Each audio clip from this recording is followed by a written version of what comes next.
La semana pasada les prometimos que íbamos a hablar de las conexiones SATA de los discos duros. Ya desmontamos uno, hablamos físicamente cómo funcionaban y ahora era la conexión al PC, en concreto SATA. Lo único que ocurre es que va a ser Fernando Medina, de la tienda Mr. Micro de Laurín de la Torre, quien nos lo va a explicar cómo funciona. Incluso vamos a ver distintos accesorios para este tipo de conexiones. Ante todo, muchas gracias por ofrecerte voluntario. Gracias a vosotros. A explicar a nuestros telespectadores el SATA, la nueva conexión que se está estandarizando y está dejando atrás la conexión PATA, también conocida como IDE, ¿no es cierto, Fernando? Sí, eso ya se ha convertido en un estándar que todos los equipos lo están incorporando, también porque tiene mayor velocidad, mayores posibilidades, incluso tiene para las empresas el poder hacer RAID con los discos duros, ¿vale? Y ya se ha convertido en un estándar y ya sale incluso más barato que el antiguo IDE. Pero no solo sale más barato, es decir, tú has nombrado algunas ventajas como por ejemplo la velocidad. Exactamente, estaba el SATA 1 que fue el primero que iba a 1,5 GB por segundo, después ya salió el SATA 2 que ya alcanza los 3 GB por segundo, que viene muy bien incluso para el tema de poner los discos duros en modo RAID, que aumenta muchísimo la velocidad de los equipos, incluso la seguridad si haces un RAID 1 o un RAID 10. Ajá. La nueva versión, que es la 3, todavía no ha salido, dicen que se espera para finales de este año. Sí, bueno, eso está aumentando lo que es el bus de datos del SATA, que llegará a los 6 GB por segundo. Lo que pasa es que eso en los discos duros actuales no se puede alcanzar tanta velocidad de transmisión de datos.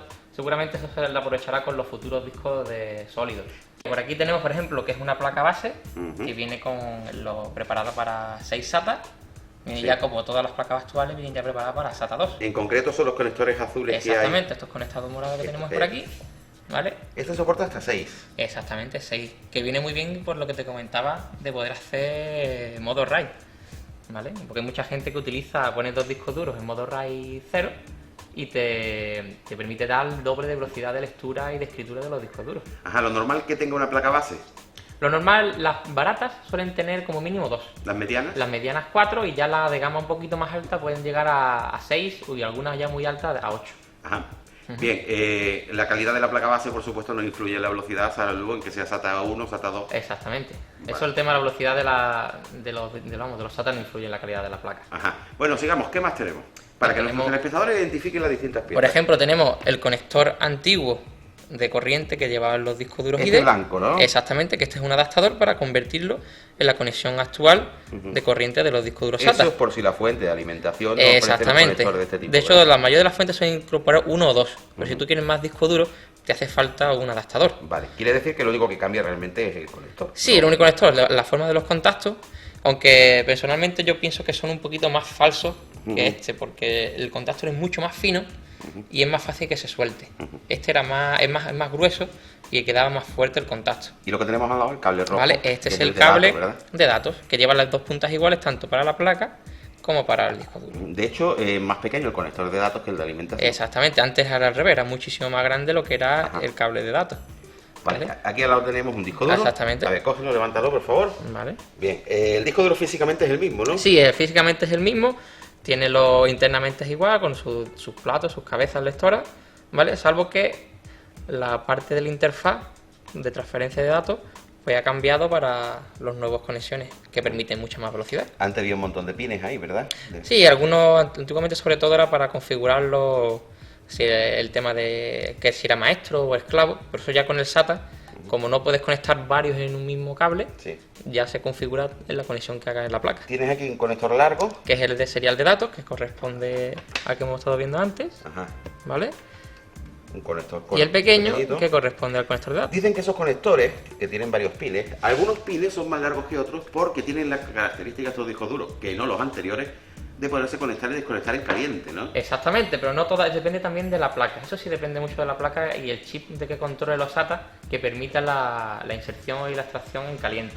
Ajá. ¿Vale? Que se utiliza sobre todo en servidores o en equipos de almacenamiento externos para poder conectar a un ordenador, no tener que apagarlo y poder hacer copias de Sí, seguridad. porque dicen que hay unos piles más largos para que cuando uno tira del cable Exactamente, no hagan desconecte, corte. claro, se desconecten los últimos o se conecten los primeros para evitar transitorios, ¿no?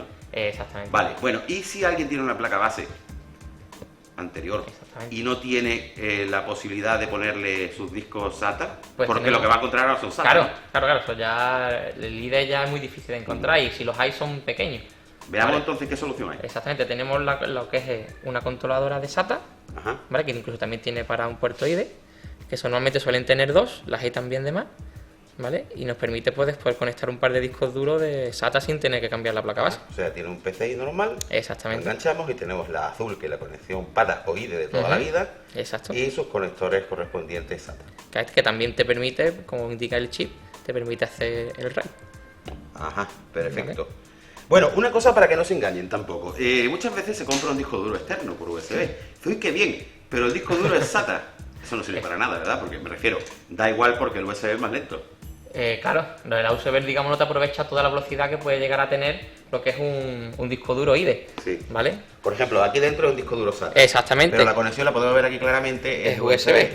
Lo bueno que tiene por ejemplo, esta carcasa externa es que tiene la conexión eSATA, Anda. ¿vale? Que hay algunas placas base que te permiten conectar directamente por este puerto, Sí. con lo cual la velocidad va a ser exactamente la misma que si estuviera conectada Quiere directamente decir- a la placa base. Por supuesto, entonces si tú tienes un SATA en una caja externa con USB y eSATA, en un momento determinado, conectándolo por eSATA, vas a aprovechar todas esas características de la Exactamente. velocidad del SATA, ¿verdad? Exactamente. Y Ajá. va a ser igual que si tuviera abrieras la torre, lo conectaras y como permite la conexión en caliente, pues tenemos un disco duro por puerto SATA, bueno, sería eSATA, a la misma velocidad que si estuviera conectado Porque internamente. el eSATA y el SATA, ¿qué diferencia tienen? Digamos, la única diferencia es que permite la inserción en caliente segura, ¿vale? Que no va a haber ningún tipo de... ¿Y lleva la alimentación también o no? No lleva alimentación, la alimentación la Tampoco, lleva ¿no? aparte. Lo único que lleva alimentación por el SATA eran los pequeñitos. Los pequeños va distinto, de otra manera. Lo permite sobre todo eso, la inserción en caliente y poder... Es un estándar que para poner en las cajas, por ejemplo, de las torres, Sí. que tenga ese puerto que sea igual. Estupendo, pues más que interesante. Desde luego, Claro. si además dices que es más rápido, más seguro. Es prácticamente la misma velocidad que conectarlo dentro. Ajá. Vale. Bueno, pues muchísimas gracias. Solamente una cosa, Sí. creo que hay una limitación en la longitud del cable de SATA. Sí, el máximo que teórico son 2 metros. Ajá, el USB Vale. mucho más y el Firewire Sí, también. exactamente. Bueno, aunque el USB también a partir de 5 o 7 metros también puede llegar a empezar a fallar. Aunque el máximo teórico es mayor, pero siempre dependiendo de la calidad del cable puede fallar incluso. Alguna desventaja tenía que tener, ¿no? Muy bien, pues muchísimas gracias, A Fernando, vosotros. y esperamos contar contigo para alguna otra de estas consultas. Muy bien, encantado.